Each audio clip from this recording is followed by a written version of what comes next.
Okay, we're live now. Okay, this is awesome.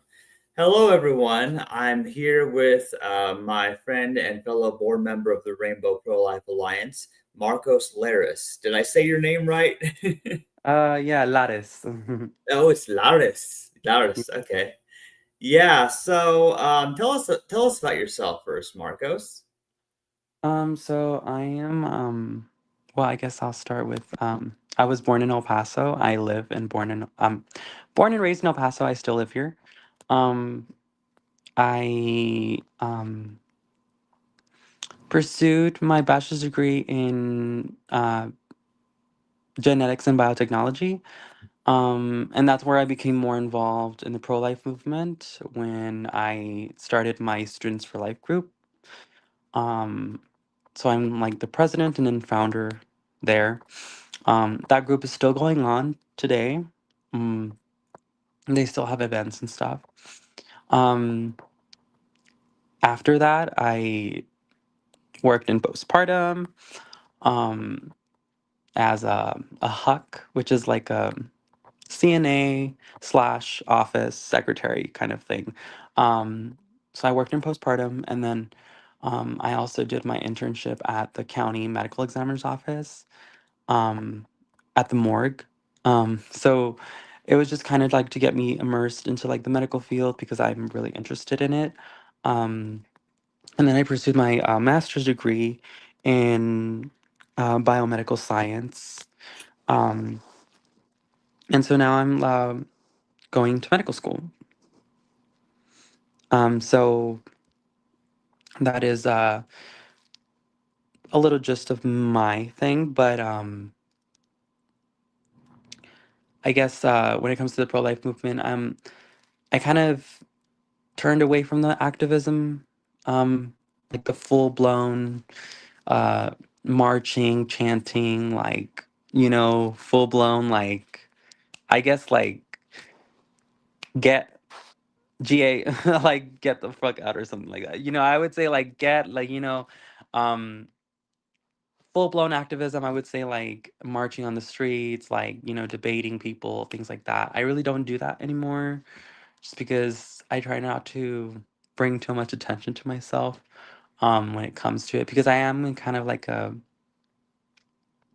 not so well accepting environment where like these views are very much tolerated, but I still like when I'm asked about things and being in this organization and like being able to like give my like I guess opinion and like advice. I think it's important that we like I guess like have like a more like universal position when it comes to like the life issue. I feel like the life issue is very important, but there's a lot of things that inhibit that progress. And so um what that looks like is very different for everybody. We live in a political climate where even right now, supposedly like this is supposed to be a pro-life administration, but I think it's far from it. Just Agreed. because so many things that, yeah, the laws, you can ban abortion as much as you want, but it doesn't change the fact that people will still seek it. And so I think that that's the bigger issue is that why people are seeking it. And so I think that those are the questions that we need to bring up. And as a future medical professional, I want to be able to kind of break down those barriers and address those issues, especially those systemic issues that arise from like thinking about it. Because that's like not my goal is not to just our goal is not to ban abortion. Like that's not what it is. I mean, our goal should be to make it something so unthinkable. Um, and so I think for that to happen, certain things need to change. Our system of government needs to be more family friendly, and I feel like we're far from it. Even like when this like supposedly this organization is like very like family centered, I think it's far from it. Again, the policies don't match the cause. And so, yeah, the Supreme Court did overturn Dobbs, but that doesn't stop states from implementing abortion policies and things like that. And so, when we do ban abortion, what's next, right? It doesn't just stop there. There's things that need to happen. And so, I mean, I guess we can dive on a little bit into those views, but I'll just stop there and let you Well, answer. well, And well, go yeah, ahead. You have. actually, I agree with a lot of what you said there because here's the thing is what I have noticed. This is just what I've noticed. I'm no expert politically, but I see debates. I see fights on Facebook. I've seen more stuff. I've been trying to take a social media break right now, actually, because it's just getting to me. But what I have noticed is that when people talk about family friendly or they talk about pro life, some of these politicians, what they mean is heterosexual, straight, married couples with who are rich and white and have lots of children. That's what it seems to me like. Because if you just take, for example, the treatment of immigrants and anybody Hispanic that they're going to assume is an illegal immigrant, even if they are legal or whatever. You know what I'm saying? There's Mhm. that, and then there's also the anti-LGBT laws. You know, messing up the passports or not allowing passports to transgender and intersex people, and restricting their ability to travel, which is also coinciding with some people who are trying to flee the country of the United States of America and trying to find a country that's safer for them. So there's certain minority groups who are being killed by so-called pro-life politicians. And so I would not call this a pro-life administration, in my opinion, because like you, I agree that abortion is one aspect in this whole thing. And I'm not like a major activist where I go on streets debating people either. But I feel like it, I feel like basically there's very little point in protecting the lives of the unborn if those same people are going to be killed later by systemic issues of poverty, starvation, homelessness, school shootings, you name it, you know, whatever that is, because people have reduced pro life to just being anti abortion. And I agree with you that the goal should not be just banning abortion, but rather, I think that if abortion is banned, that'll be a consequence of other things that need to take place first. You know what I'm saying? Yeah, I guess I guess I agree and kind of disagree. I mean, I think we can make laws to you know, protect certain groups. But I also think our you know, our system needs to catch up. Like it's impossible, like it's obscure to me that we are the only developed nation where maternal health care is severely underfunded. Like prenatal and postpartum care should be free. Um, I don't think Yeah, it should be something that um, is debated. Like when we waste like almost like our entire defense budget, you know, is like I mean we spend millions, you know, and this is like in the hundreds. And yeah, when you know, I think maternal and post, you know, and this is just 41 days after delivery.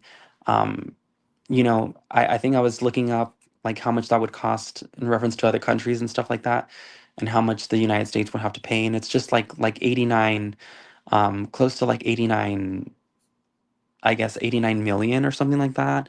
And when you think about that's a small number because I mean we spend more in war every year, you know. So yeah, I mean if we were really concerned about the pro-life issue, well at least I would ask this administration is if you're really concerned about, you know, pro-life issues, then why aren't we funding maternal health care in America? Why do I have to go in and then come out with this medical debt. Like the biggest number reason for bankruptcy is medical debt in this country. And it's insane that something that we all benefit from is having people born. Like every children that is born is a benefit. Like these are people that are going to take care of other people. Like, right now our fertility rate is significantly low. It's beyond below replacement value. And this is something that we're going to have to deal with in the future. And the ramifications, we don't feel them now because we're so young, but you know, who's going to clean the butt of other people like when they can't, you know what I mean? So I mean, that's I hate to say it, but it's something that we need to look at. Like, abortion is a multifactorial issue, I would say. Like there's a lot of variables involved. There's like funding, like I mentioned, post and pre. Also, there's paid family leave. Like these families, like they're losing time from work and they have no paid family leave. You know, it's ridiculous that we expect people to work, work, work, work, work, but when it comes to having a child, like they still need to work while they're having a child. This just doesn't make sense to me. Yeah, you're Ridiculous. right. We don't have paid maternity or paternity leave. People Yeah, aren't getting paid their health maternity. care like what you're saying, and I couldn't agree more that the amount that is spent on military and wars in foreign countries, like we're talking, there's Exactly. actually The billions. There's most recent actually war, billions spent, like we could the most recent conflict, the Israel conflict. Like we've spent, and this is just from, you know, getting involved when Israel says that we need to get involved is like $8 trillion, basically, like within the span of like, less than 20 years. $8 trillion, like trillion, like with a T, it's not million, it's trillion with a T. It's insane that we Yeah, I'm really glad you brought that up because here's the thing is for all me, countries. it's not about picking a side. It's not about picking a side who's right or wrong in a war or some conflict. It's Hmm. more about the fact that our tax dollars are going to build weapons to kill people in other countries. Exactly. Meanwhile, that same amount of money, much smaller amount of money than is used in war, could be used to give free healthcare to everyone in the US.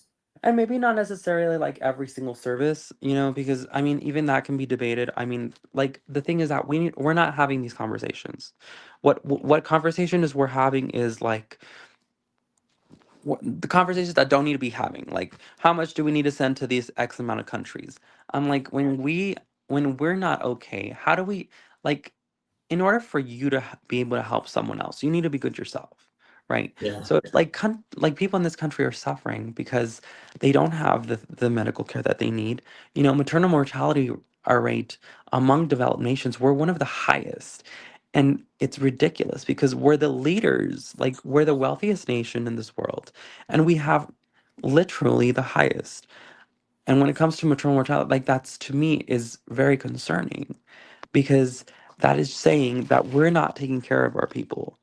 Where's like when people voted for this person, America first, I see everything America last, quite frankly, because nothing about America first. It always seems to be Israel first, Ukraine first, everyone else first, and then Yeah. America dead last. And so when are we going to start talking about all these issues, right, that do matter, right? Like our women who are struggling, pre and postpartum, right? And then after that, they can't afford childcare, right? Because there's no paid family leave. So they have to take off of work, but then they have to go back to work. And it's this constant, and then there's Medicaid cuts, right? So there are cuts to like food assistance programs and Yeah. like Medicaid and Medicare. So like there's being cuts all over, and then research, also research is being underfunded, right? So we have a very multi-factored system, right? And like in reality, what I mean, if you care so much about the nuclear family, whatever that means, Yeah. then wouldn't you support policies that actually help that family? Like, where are these policies? Like, where are these policies? Like, in reality, like, Yeah. we, like, no children should be going hungry in this country. And they Right. are. I We know. have, See, we that's don't. the thing about it is, for example, yeah, but the like all the trillions of dollars being sent to other countries in wars over decades, that could be used to provide food and healthcare and all kinds of things for people. And there's just a few rich billionaires at the top in America. They're the richest in the world, but the rest of this people we live in yes, our definition of poverty is still not as bad as some of the countries, and I get that, but it's rough because I just think about it like with my financial situation and my debt and my living situation as just a single adult, and I think how much worse is this for people with more health problems who have kids and stuff like that. And I'd like, if I can't survive, I know other people can't. And so I Exactly. agree. Like there's a lot of things that we're not having the right conversations. Even if we don't get universal health care, let's say we don't. Let's say that's like too far fetched an idea, whatever. Like at least maternal health care should at least be something that we should be talking about because everyone benefits from someone being born. Like I have no idea. I know no one that's like, thank God my child was not born. Like you know what I mean? Like Well, it those people exist, but I mean, but in the common thing is like, thank God, like, my baby made it out healthy or something like that. Like, the thing is that, like, what I'm trying to say is that, like, reproduction, the normal act of producing a baby, having a child, and everything like that, like, how is that a burden to society? And that shouldn't be a burden. Like, that should be embraced. Like, there's other countries, there's other cultures, like, for example, in Mexico, um, we we have abortion, right? Like it's legal over there in some states or whatever, but people don't do it. People don't do it because they don't pursue it because the culture's different. Like we're raised differently. We appreciate huge numbers. Like we're bigger in numbers.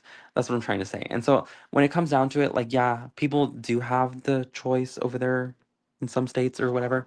The situation is more nuanced than anything.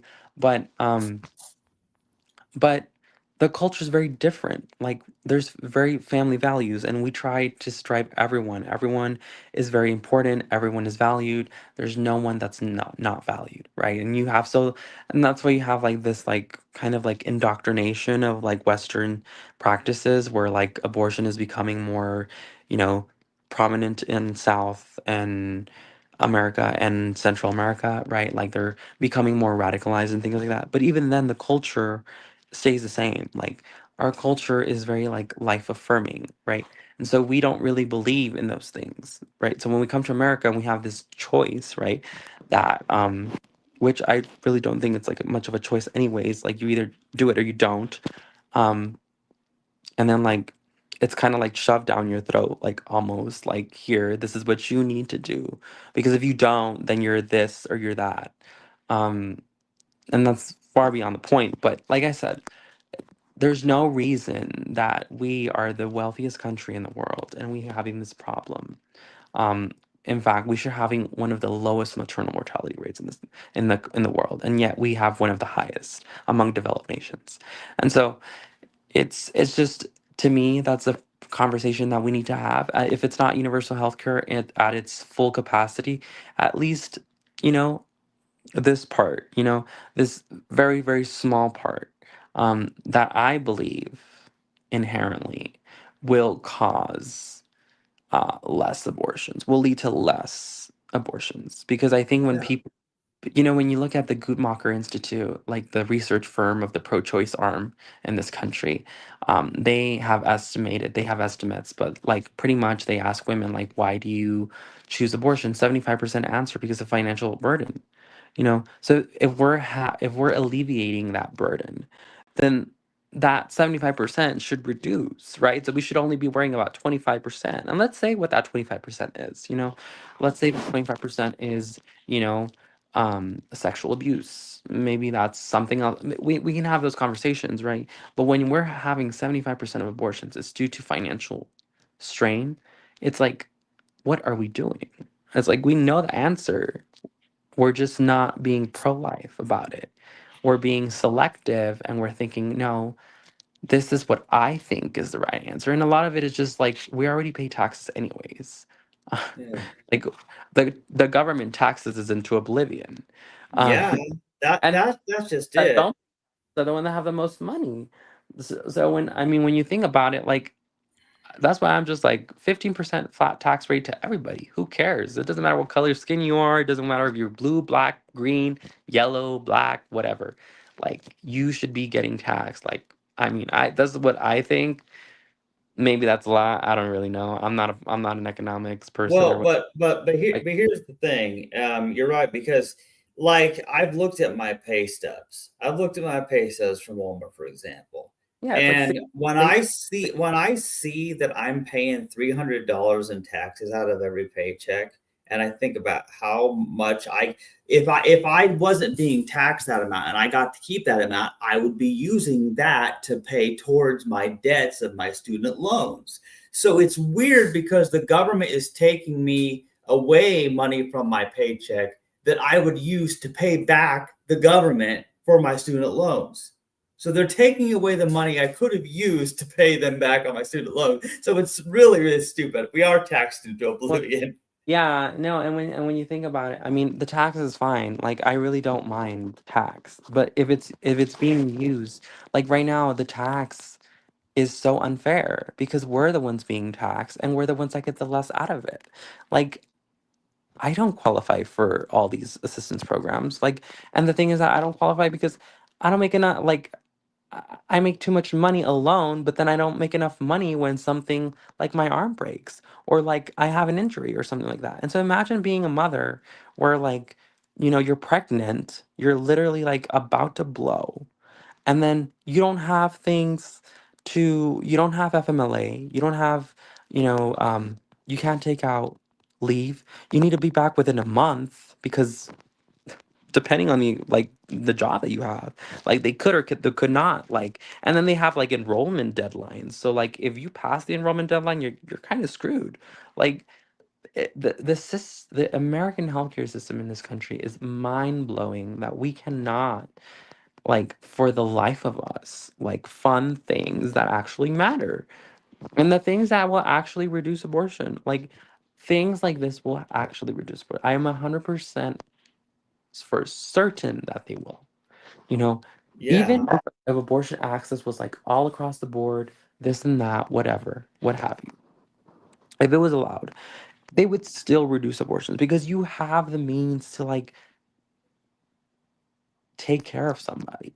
Like you're not there like thinking, oh God, like where how am I gonna take care of this person? Like there's another mouth to feed. And like a lot of the times it's not even me being pro-choice. It's just like me understanding like, damn, like this woman has a lot going for her. You know what I mean? And it's not me like justifying her choice by any means. Okay. No, but it's also me being empathy and having empathy of like this government screws women over, like, and it's supposed to be the most pro-life government ever, you know, like Yeah. Christians, like literally, um they go gaga over this. Like it's like Christian where, like it's like if there's a saying that goes is that there's no better love than Christian hate. And I think that speaks volumes because when you look at Christians, like I mean, I'm saying this like I'm more on like Christian nationalism, but like Yeah. you know what I'm saying. Like I don't mean to like I'm a Christian too. Like I believe in God, okay, but when it comes to Christian nationalism, it's like you ask them like, hey, like, are you against abortion? Yeah, like why do you like you know? I'm like okay, so like paid family leave. Why? Why can't they take care of their own children? I'm like, because maybe if billionaires were paying their fair share, you know, um, they'd have money, but we don't. So why do they get the biggest tax cuts? Like that's the thing. It's like we're being taxed into oblivion, but they're not. Yeah. So It's double standards. yeah, like it's very skewed. And the reason abortion exists, partly because we have ingrained into our society. We don't fund families properly. and because we prefer a capitalistic system that exploits people. Like we can have capitalism, but a capitalism that is so unregulated to a point where it's like people are dying. It's like, no, there needs to be a change. Like we need to start having these conversations about maternal health care. Like that should be the number one thing because women don't have when you think about it, like this women is built for men. Like I mean this world is built for a man. Like this, and we have to realize that. Like when you go to work, you don't see lactation rooms. No. You see a restroom, that's it. Yeah. And then when you go to the bus stop, like if you start breastfeeding, like people look at you weird, you Yeah. know? And I'm like, and then they say you have to cover up. I'm like, do you cover yourself up when you eat? Hello? Yeah, what's the difference? And Like, go- that's so funny because I know what you're talking about. Like people are you know, weird about that. I've like seen videos it's of people debating modesty. that. Modesty what? Like when I'm eating, I'm not being modest. I'm eating. Like it's food. Like, Yeah, hello. Like, I'm. this world is built for men, and that's the thing. We don't when we build things, we don't think about what women need. Like they're the only ones that bleed. Um, cisgendered women, they Mhm. bleed, and so, for that, like, what are we doing? You know what I mean? Like, why aren't there, um, what I say, like spaces for them? Like, why aren't there like there's tax on period products and things like that? Why is there a tax on period products? um I guess you can Yeah. also have a debate about contraception, like why isn't it available for women? But there's I guess a list of like things like contraceptives like are abortifacient and things like that, and you can have that debate. But most contraceptives, like all they do is like, they stop exactly like they encourage safe sex intercourse, like so you won't get pregnant. But then you have like this religious context where it's like, oh, that's not how marriage is designed. I'm like, great. What if you're not religious? Like, who cares? We need to have these conversations, but we're not having them because we don't really care. We don't really care to have these conversations. And quite frankly, like these conversations don't generate money. In fact, they take away money, but they take away money that we're already paying when in all sincerity. I mean, you don't even need to increase the taxes on people. You just need to slash unnecessary spending on other areas of the government, like the Yeah. defense budget, or like other, like why are we funding all these things? Like when this whole thing with like this person, the Doge or whatever. We were funding all these like insane programs. Some were good, which the ones that were good we should have kept, right? But some were like, funding God knows what in Iran. Yeah. Like Or fund it's like or for what example, are funding like animal agriculture. Iran have to do with like like that's like saying like the moon is red and it's like located like you know I just I don't know, like where does that fit? You know what I mean? Like why are we no, it doesn't make sense. Like to me it's like if there's unnecessary funding, let's cut that funding. But let's start funding things that actually matter, like things that will actually reduce abortion, and not putting like the excuses of like there's never money. Because guess what? For healthcare, there's never money, but for war, there's always money. There's always Yeah. money. We need wars. There's always money for wars. Yeah. We always have the money for the war, but when it comes to healthcare, oh, guess what? We don't have the money for that. Darn, we don't have the money. We're so close, but we don't have the money for that right now. Like that is Yeah. insane. And if you think about it, another thing that's strange about war, besides the immense amount of money it costs, that like you said, we always seem to have money for war. Um, there's also the fact that our people, our citizens who join the military end up getting killed in these wars and stuff too. And this might sound controversial, but America's. I think that that the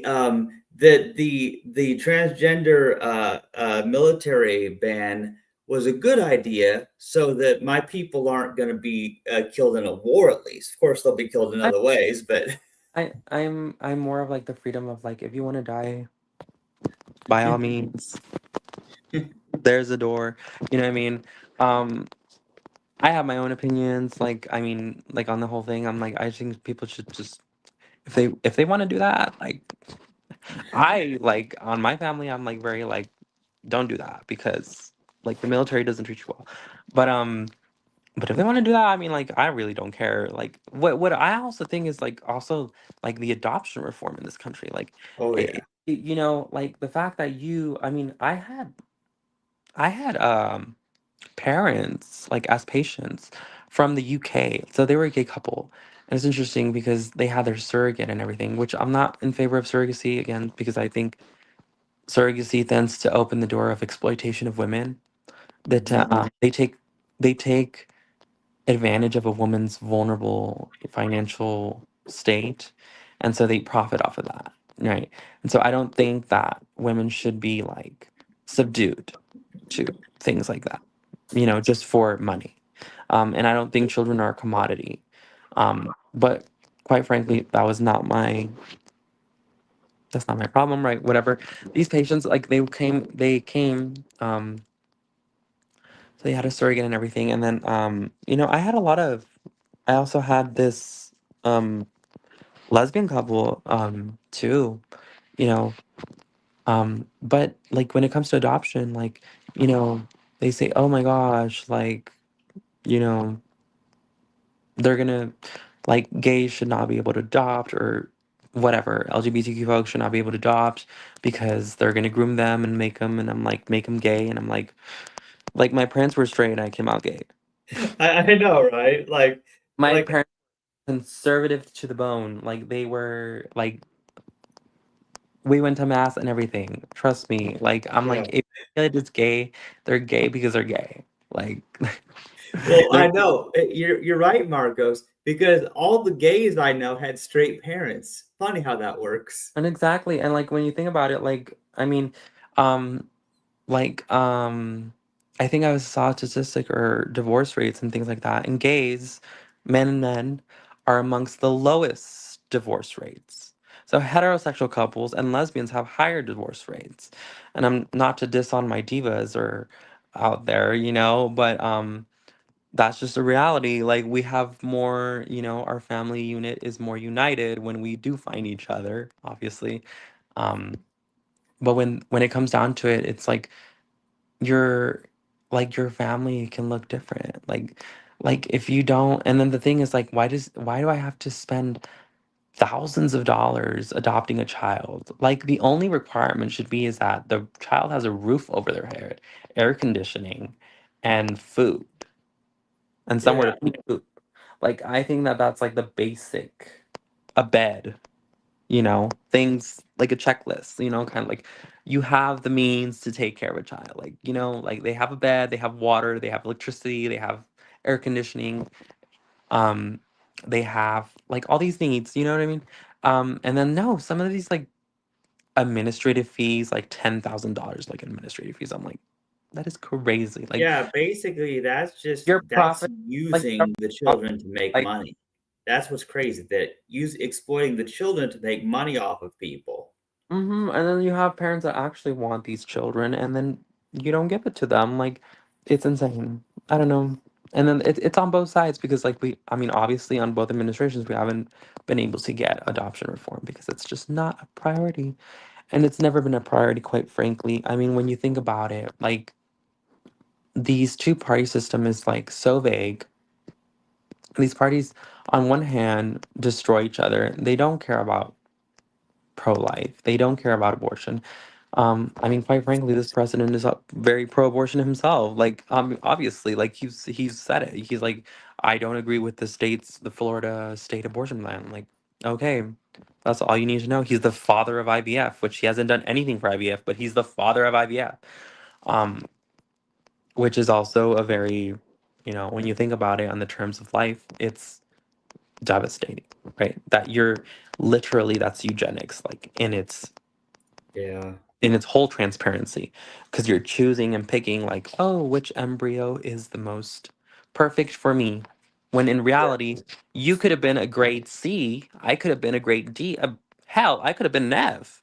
Like imagine that, I could have been an F. Like imagine what grade you were, like you're graded based on, and like that's insane that you grade people like based on, that's insane. That is Yeah, literally, I agree. I I've read about IVF and I don't like it, you oh, know. graded. So it's basically eugenics. Like if you're not perfect enough, you don't deserve to live.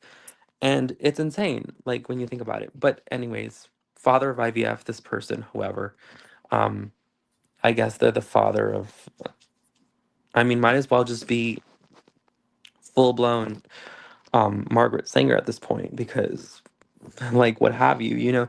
And that's why this whole, you know, I used to be like, I was a Democrat and then I was a Republican and then I was like a real like, you know, like red pilled person, and then I was like F everybody, you're all scams, you're all a hoax, your whole lives are like, you know, I'm at that stage right now, Marcos. That's the stage I'm I'm at. like, you know what, neither of you have my best interest, neither of you care. This two-party system is a hoax. It's the biggest stain on American democracy. You're the biggest perpetrators of death. Both parties are, quite frankly. There's no party that doesn't like advocate for some kind of mass murder.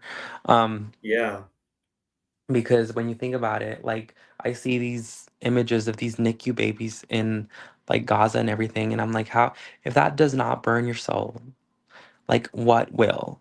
yeah, What will? And then when you think about it, like it, the Democrats, it burns their soul because they've never seen an aborted fetus, right? But then the Republicans, it doesn't burn their soul. Well, they say like, well, you know, pro-life from the womb to the tomb or whatever the hell, and then like, oh, like everyone's made in God's image and every child is beautiful. I'm like, well, then if every child is beautiful, then what? The NICU babies in Gaza are not beautiful? Like, right.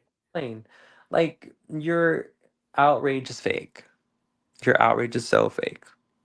You're Yeah, these that's the politicians, are a bunch of fakes. They're all of them. Quite frankly, all of them. All of them. They're all scams. They're all fakes. Um, they should I all leave. And I think they should all like experience a little bit of what it's like to like live where there's raining bombs. Because if they did, they wouldn't advocate for the policies that they currently advocate for. yeah.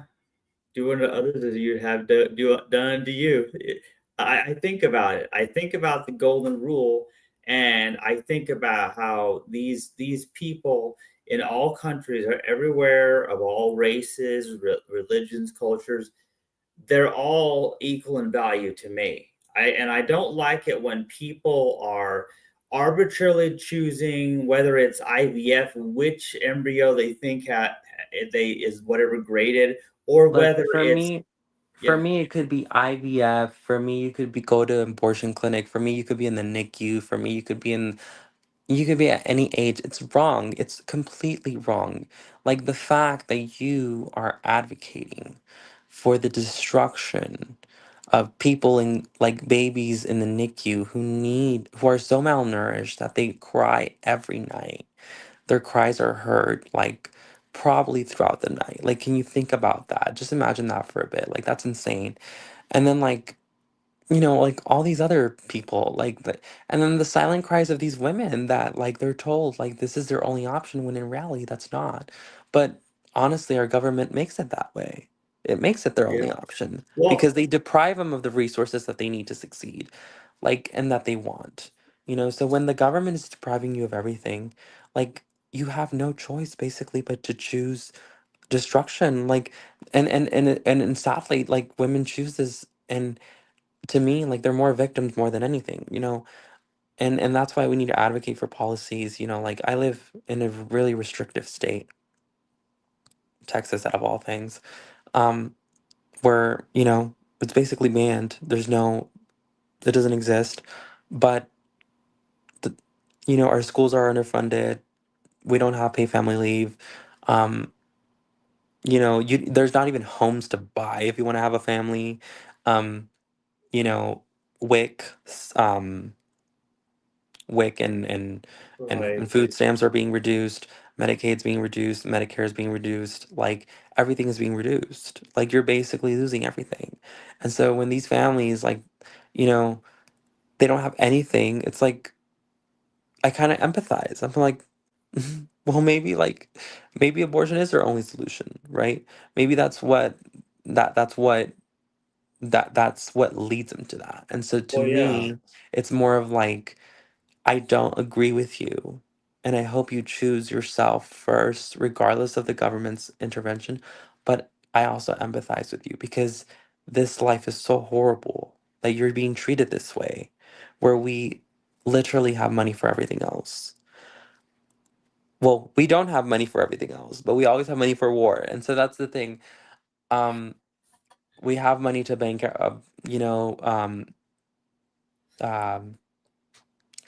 uh, payout for these billionaires when they go bankrupt. You know, we have money for you know, sending bombs and bombs and bombs and sustaining bombs too. You know, like you know, we have like 5,000 nuclear warheads, and just I think it takes like a million to sustain one of those things a day, and we Dude. have 5,000.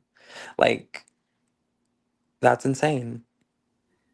It's literally insane that we have like you rather have warheads than maternal health care.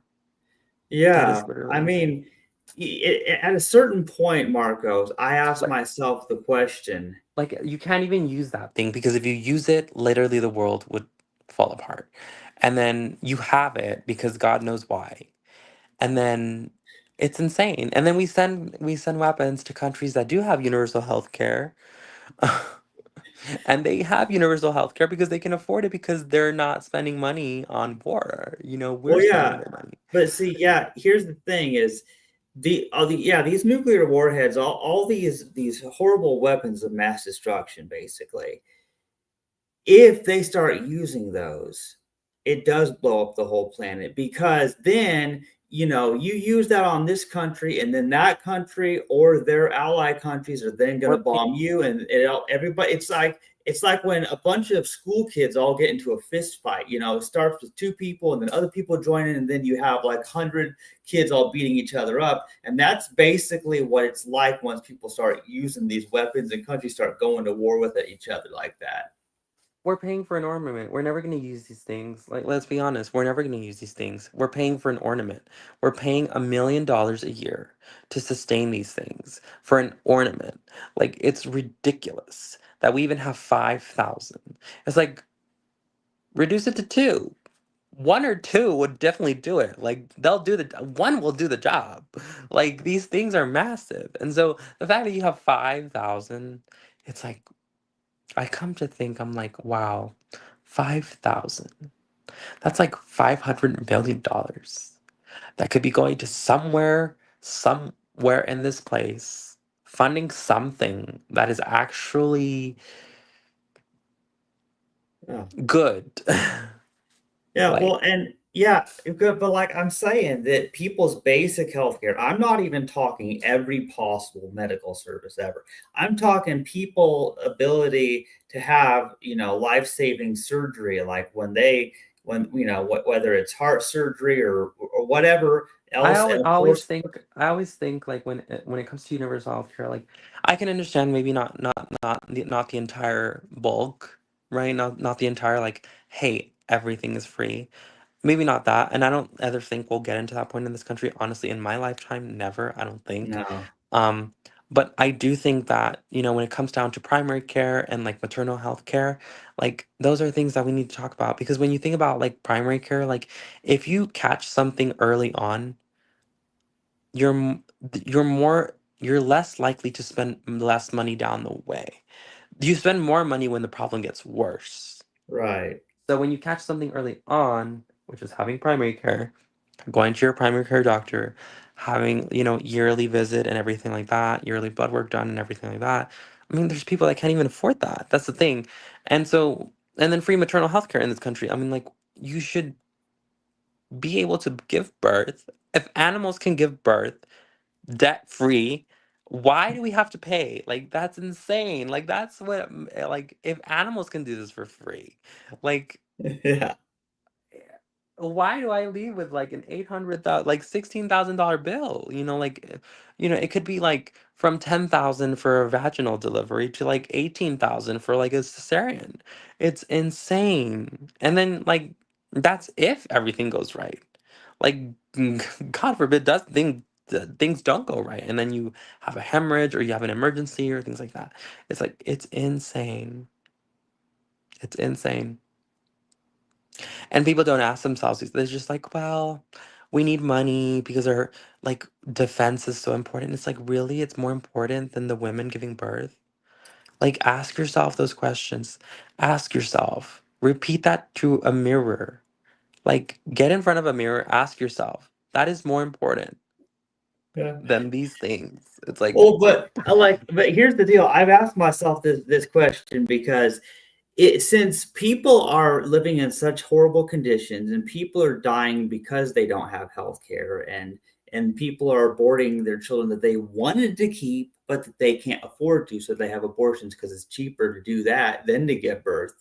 You know, if we're living in this kind of shithole we're living in, then why do we even have a military defense? Why do we even have it? Because would it, if we're all going to die anyway of starvation and healthcare because we're not getting the services we need because our money's being spent on wars, then maybe if another country does just come and wipe the US off the map, it's almost like at least that would put us out of our misery quicker rather than a long drawn out suffering. That's just kind of how I feel sometimes, you know? I mean, yeah, like you can look, you can look at this quite different ways, but when it comes down to it, people need help. People are tired of like, and people are realizing, these midterms, I really do hope they go the other way because I am just tired of like this back and forth like thing. I'm not too optimistic that they'll go the other way. I don't know. I'm just What like is something the tells other me way? the other way means like the other side. Um, I just don't know. I just don't know. I really don't know. Like, both parties are just one party thinks that all the they have all the fame right now. Um, and they have all, you know, everything. And then the other party is completely lost. Like completely lost. Like they don't even know where to stand.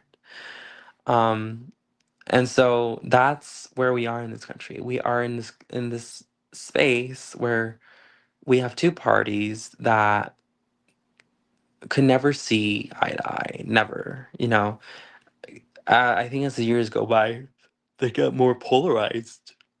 And it's becoming more of like they're not talking. Back then, you could say, we could talk. Now, you can't even talk. I mean, gosh, we just had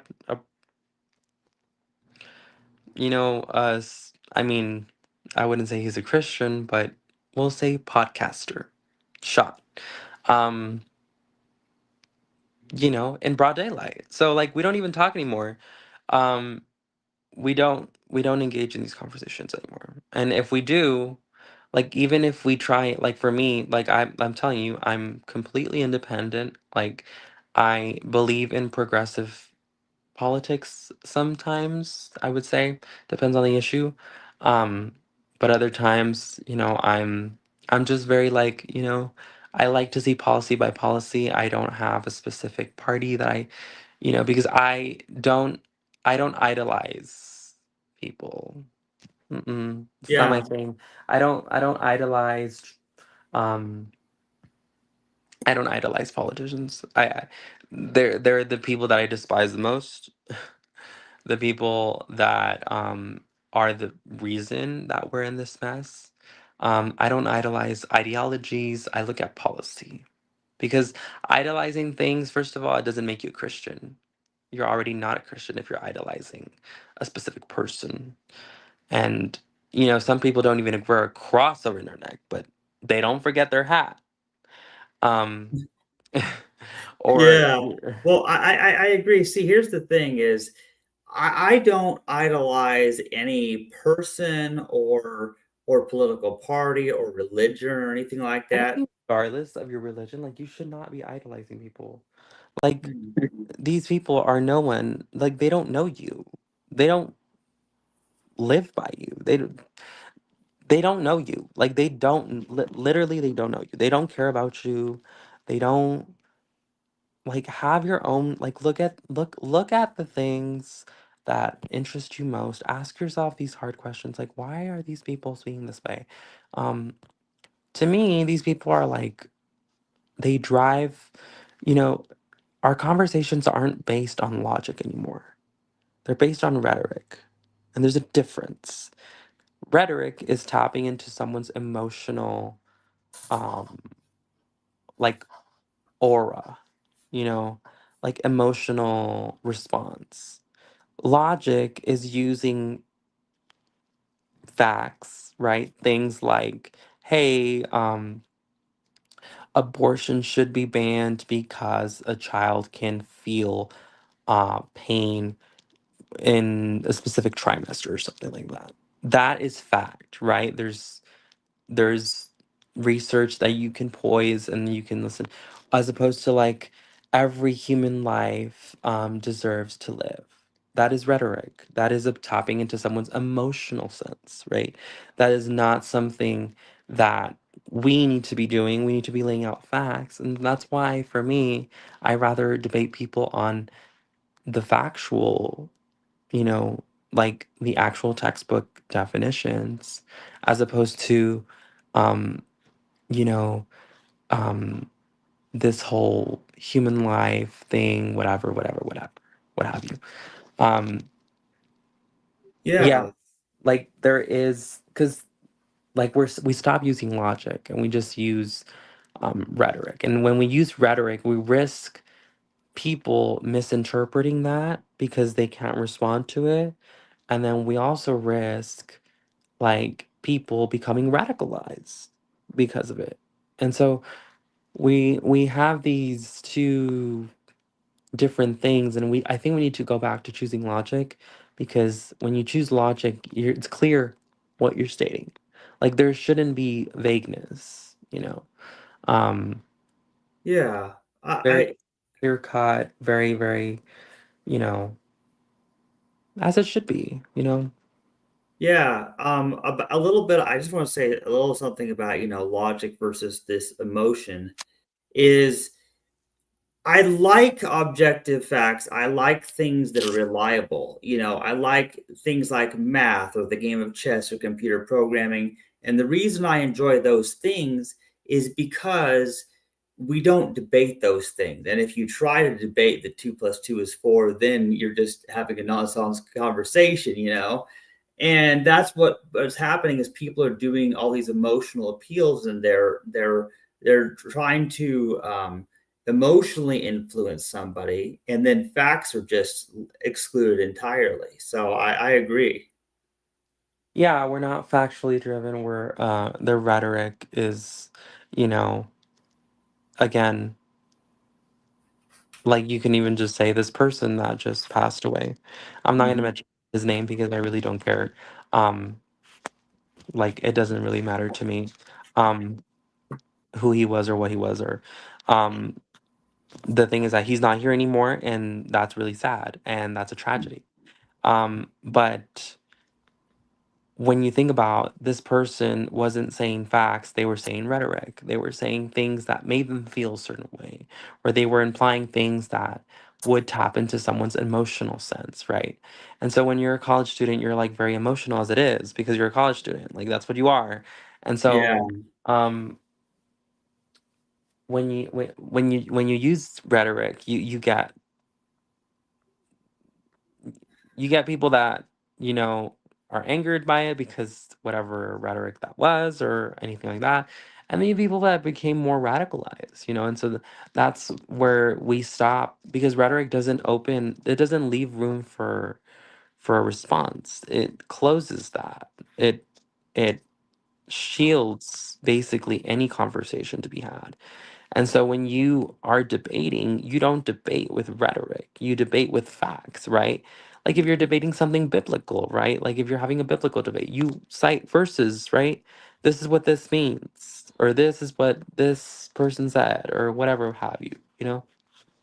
For example, like when I'm debating the concept of uh, um, fertilization and the creation, the formation, actually, not the creation, but the formation of a unique Homo sapien. Um, in this case, I am more than anything trying to justify that this is a human, that this is part of the human species, right? And so I'm not a lawyer. I can't state whether this person is a person because that's based on law. Whether someone is a person is based on the law. But I can point out that they are human beings because they're unique. They are, they have the potential um, for growth. Um, they don't just, they're not just a tumor and will always be a tumor. Um, they have a unique set of chromosomes. um, they're unique in every way. And so when you're debating, the concept of fertilization and the formation of a new human being, you need to lay out those facts, that they're a new human being because the DNA is unique like any other.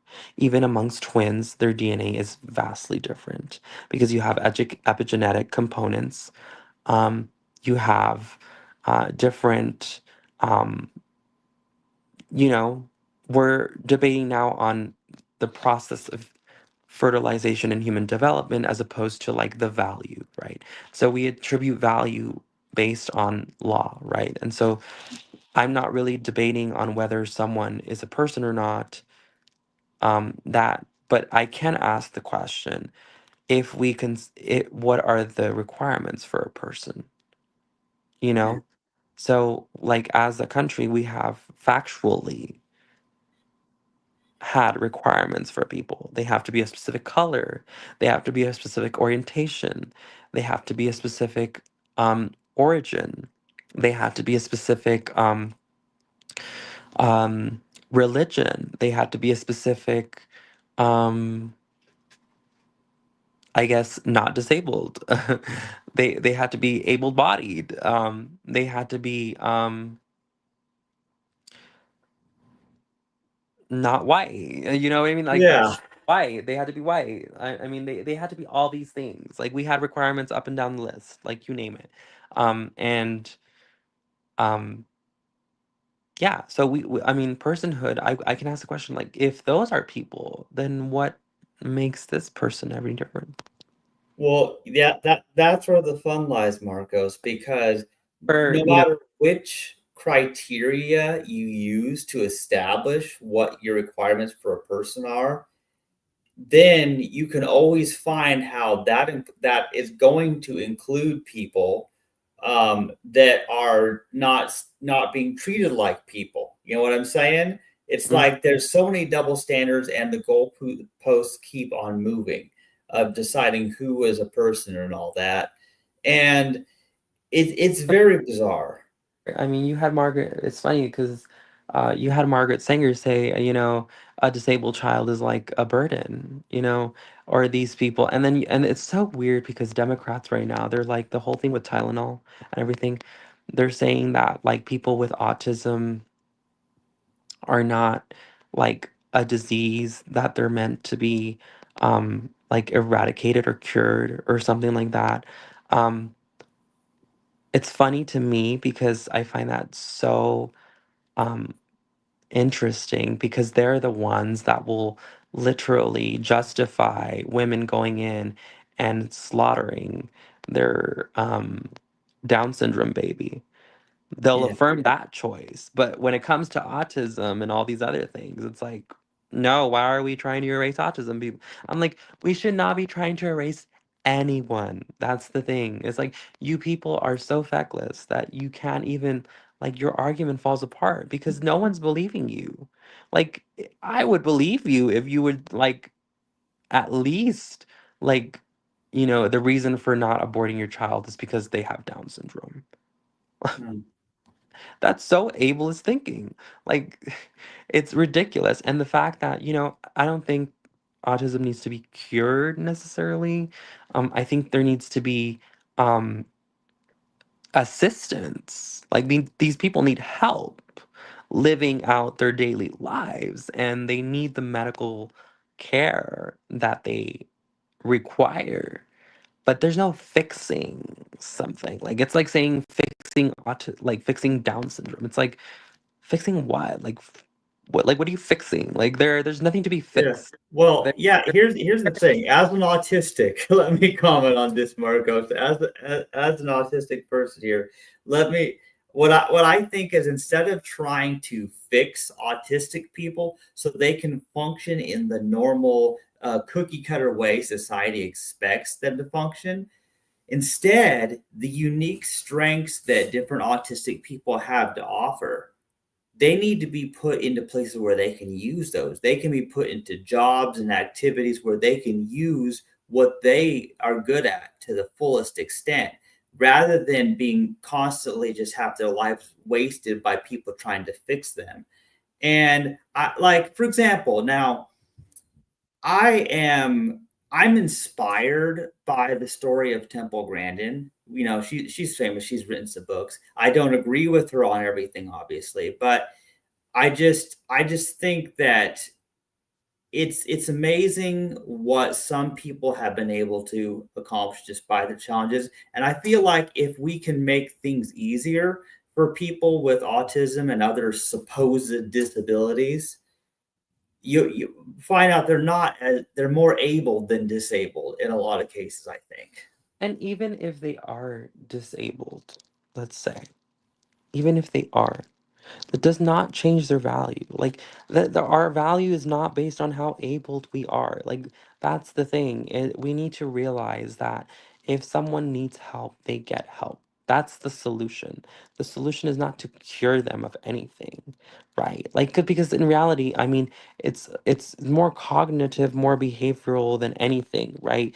There's no strict solution. There's no, and I feel like when there's like we need a cure for autism. I'm like, we need a cure for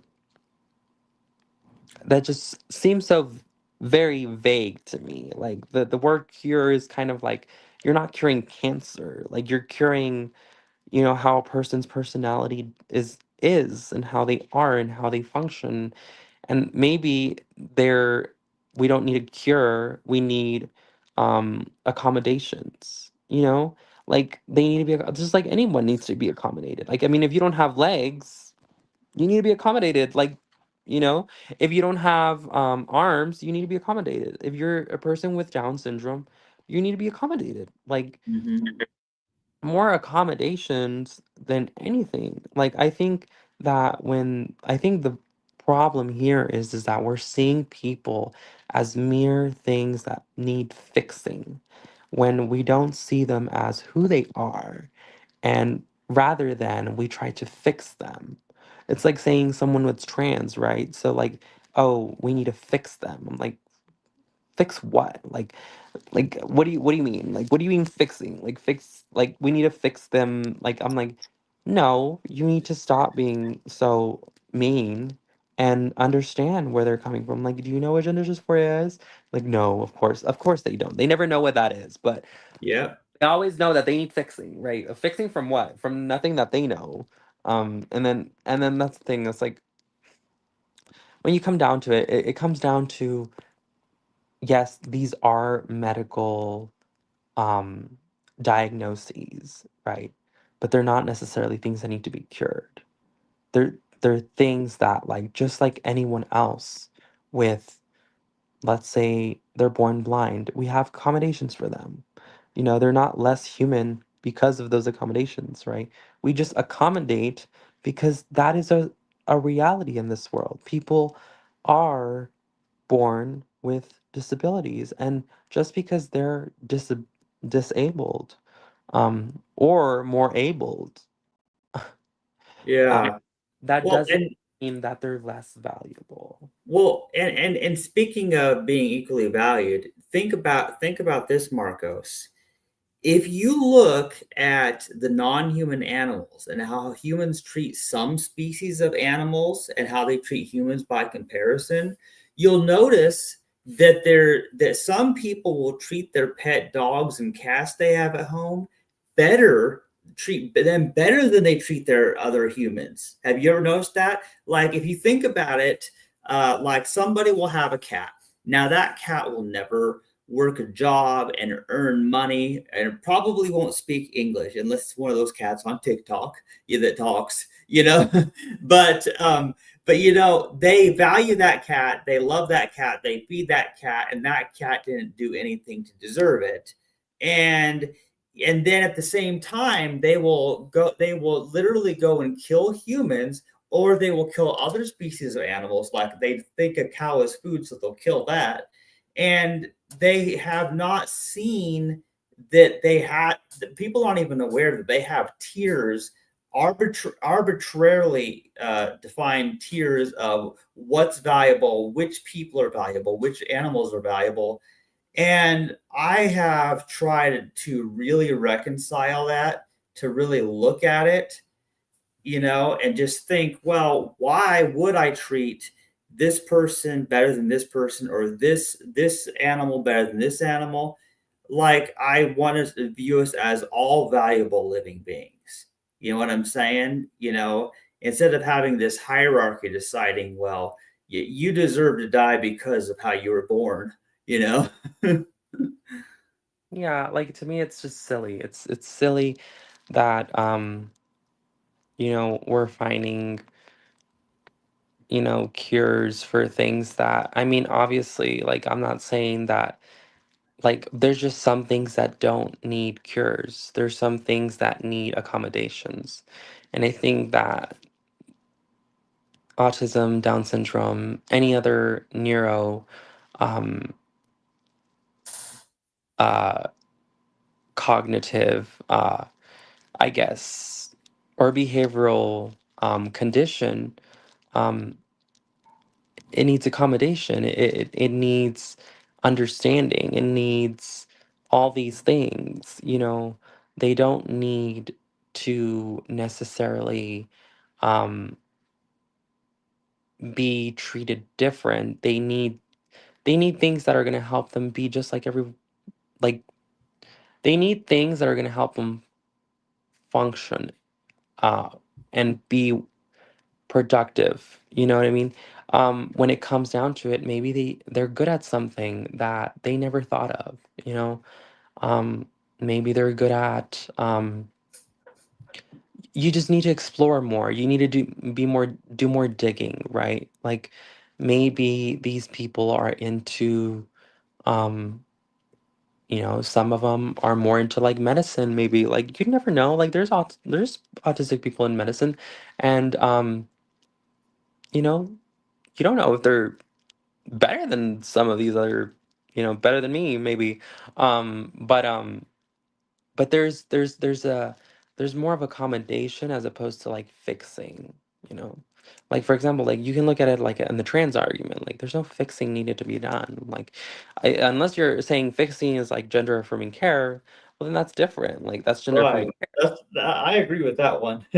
But that's gender affirming care, but that's different. Like that's not fixing, that's like affirming. And so I Yeah. think what needs to happen with autism and Down syndrome and all these other, you know, conditions, normal human conditions. I want to say normal because they happen quite frequently. Like people are born with it all the time. Like Yeah. it's not abnormal. They're not any different just because it's not like the frequency is so low. Like no, it's the normal condition that people can be born with, and that's how it is.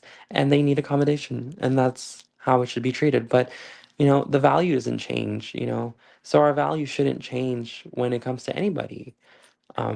Our value Yeah, remains. well, the way people are about people who are disabled and stuff like that is the way that they make their lives continually harder, and society is still not structured for people. Like just like you mentioned, the world is built for men. It's not built for women.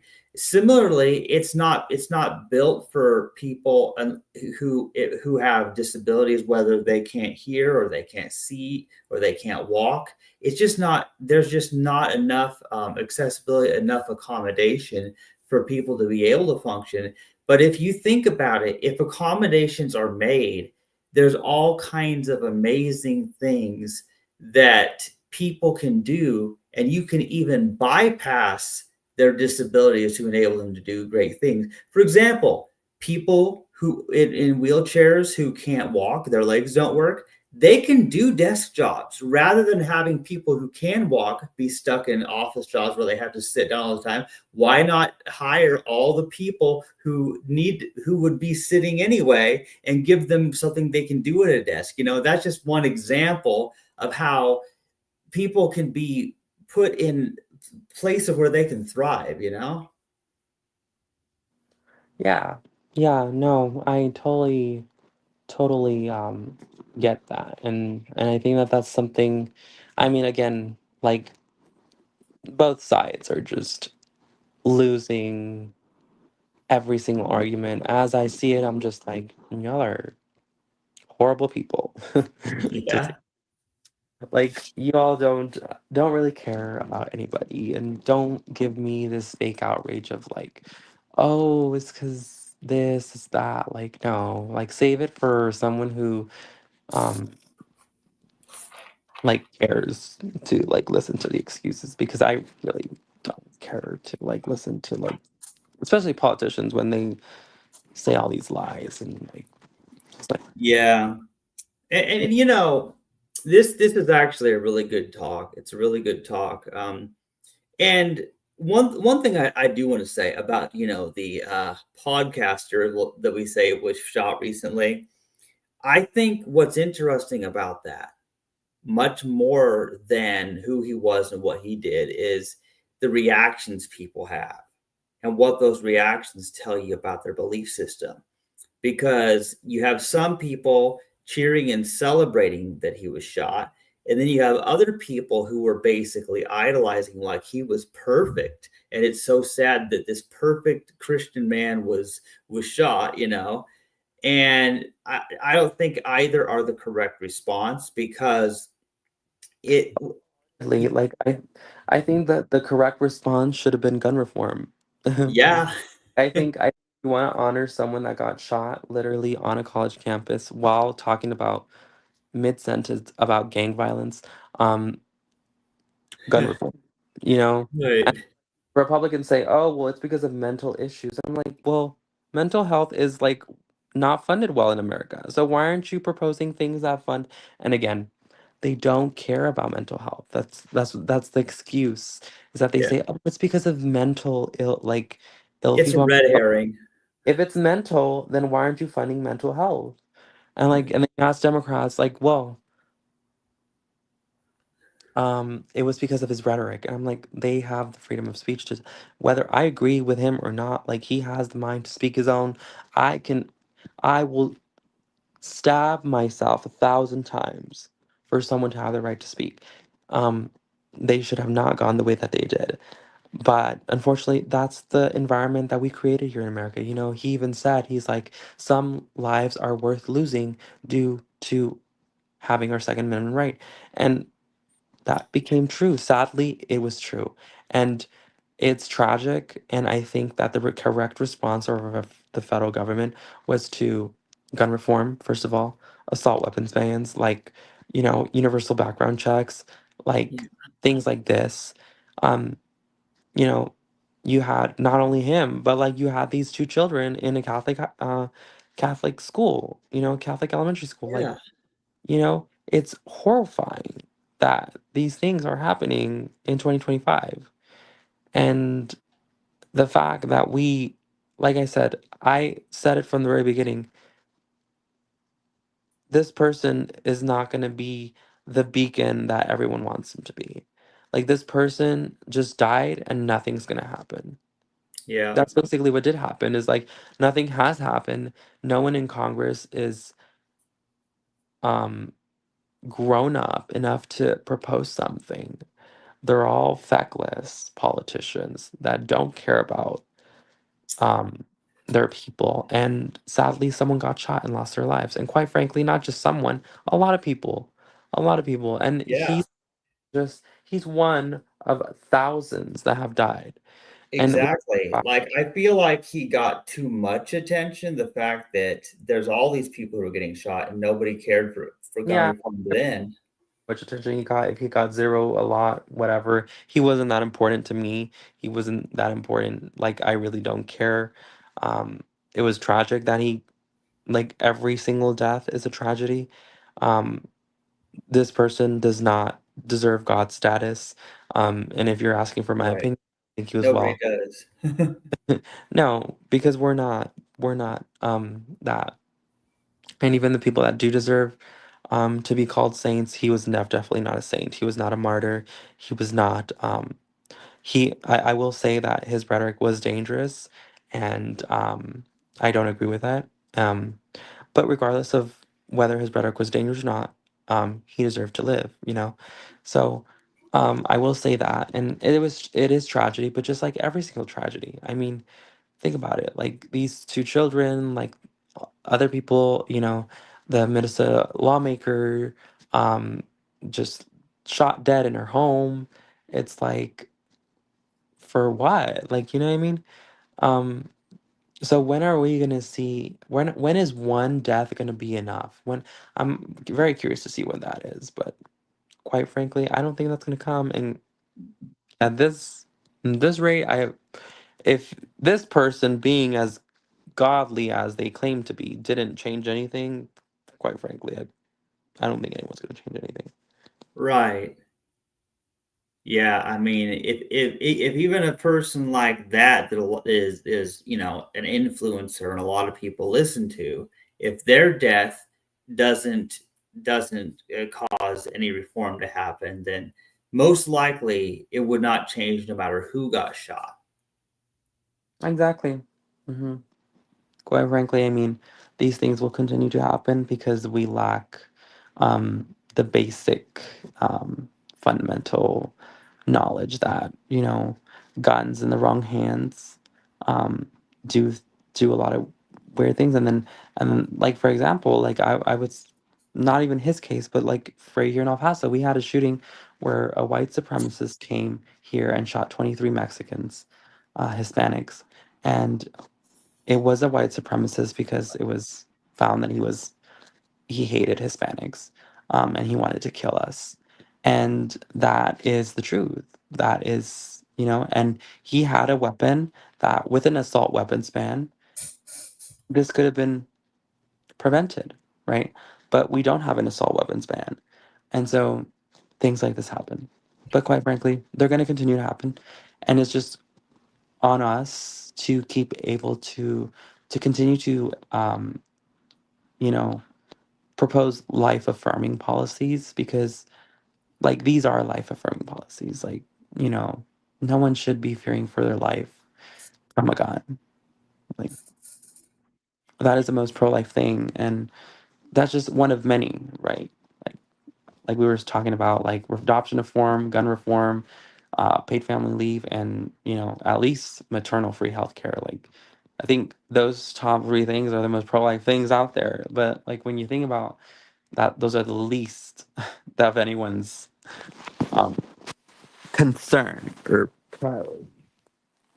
Yeah, and it's really sad too also that a lot of people are very close-minded and emotional, and they won't even listen to the conversation because they hear someone's pro-life and they just think, oh well, abortion is a right, so they're not even going to listen. They're not going to work with the pro-choice people. Could work with the pro-life people on the areas they agree on these other life and death issues. If they were smart, they could do that. But instead, it's almost like they just take your position on abortion, and then they're just like, oh well, you're a bad person, I'm not listening to you, I'll shoot you. You know what I mean? That they have this emotional reaction, and it's not logical. And but here's the thing is, the reason let me tell you something. The reason that I find the abortion topic very interesting, even though our conversations probably haven't made much of a difference, I could be wrong on that, but I feel like it really connects with so many other life issues, so many other ethical issues that connect with the abortion thing. And we've talked about the causes that lead women to abortion. You know, all the reforms that could happen if people were having the right conversations. And so basically, it's I would say that it's interesting because it does lead into politics and economics and religion and ethical frameworks. It connects to so many issues, and that's part of why it's worth talking about.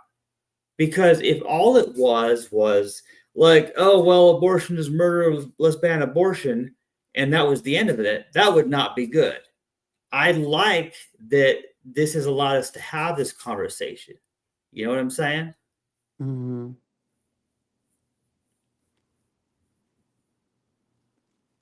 Agreed. Yeah, and also I would just like to mention a little disclaimer that, you know, just as Jason had mentioned in my interview I did with him, like, you know, the Rainbow Pro Life Alliance as a group doesn't take a position on a lot of these other issues. Like, there's not an agreed upon position on, you know, the death penalty or euthanasia or foreign policy or whatever. You know, the fact is we have disagreed and we've even had a few fights in the past. I'm sure you remember, you know, and it wasn't very good. Fortunately, we have learned to get along again, but but we don't agree. We focus mostly on the abortion topic, but we each have our own personal views that are worth discussing. And I feel like, in my opinion, that's one of the primary reasons for us to do these podcasts, like what we're doing right now, so that people can get to know the whole person, who we are as people, our different positions, and have those conversations that need to be had. Would you agree with that? Of course, yeah. Like I think that having this like open kind of not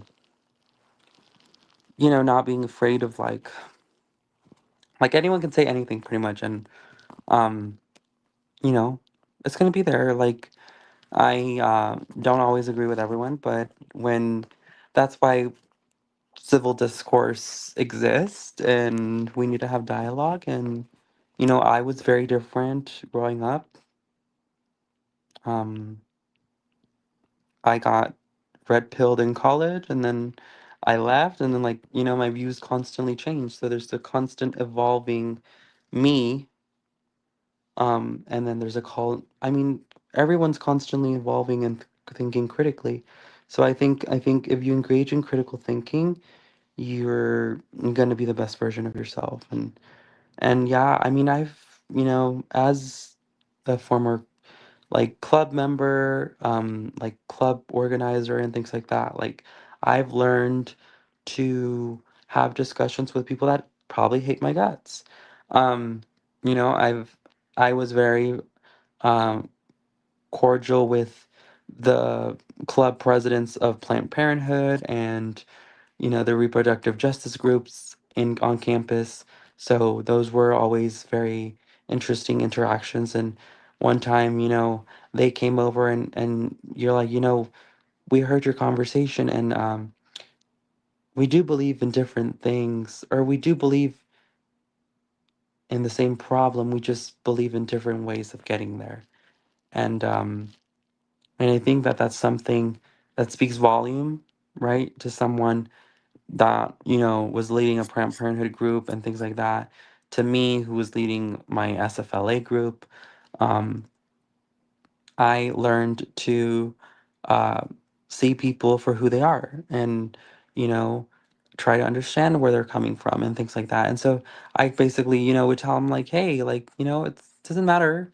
We have different ways of thinking, but that's fine. We can I'm sure there's things that we do agree on, and we can always talk about those things, and how there are different there like I would say like, don't you think that there should be parking spaces here for pregnant women that do choose to carry with their term pregnancy? And they were like, yeah. And something that was, you know, I had to use different language, of course, right? That I would not agree with, right? If they choose. But it was something that we agreed on, right? And so I think when it comes down to it, um, there are people out there that don't agree with you, but they're willing to make a little to make it happen. Um, and so some things that I would say is like, hey, like we might not agree that the route to take, but we can at least agree that someone should have been able to walk to class being pregnant if they choose to be pregnant and remain pregnant. Is Hmm. that not the case? Um, and they were like, yeah, we agree with that.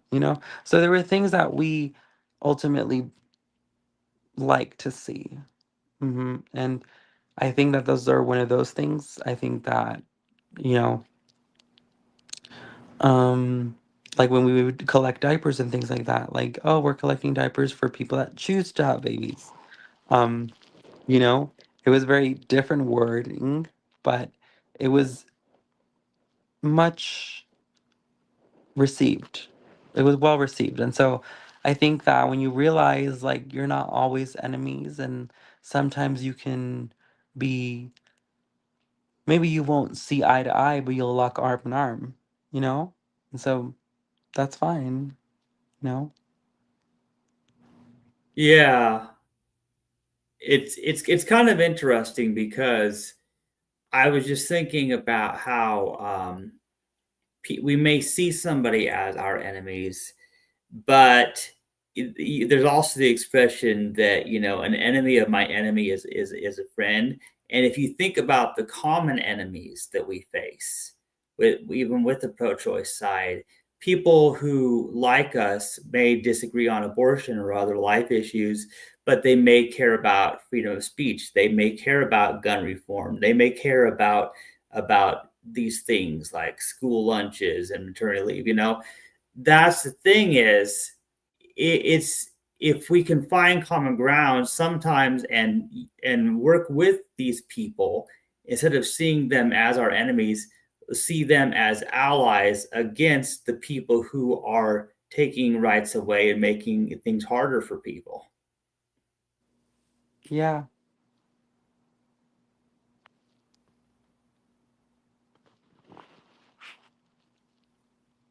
Good talk. I think we said everything, didn't we? I think so. Yeah. I'm really tired, but I'm glad I got up for this. Okay. No, go to sleep, Chastity. Yeah, I think I'm going to go back to sleep. Thank you very much for joining me, Marcos. All right, thank you. Yeah, See you you soon. have a nice night. All right, bye. Bye.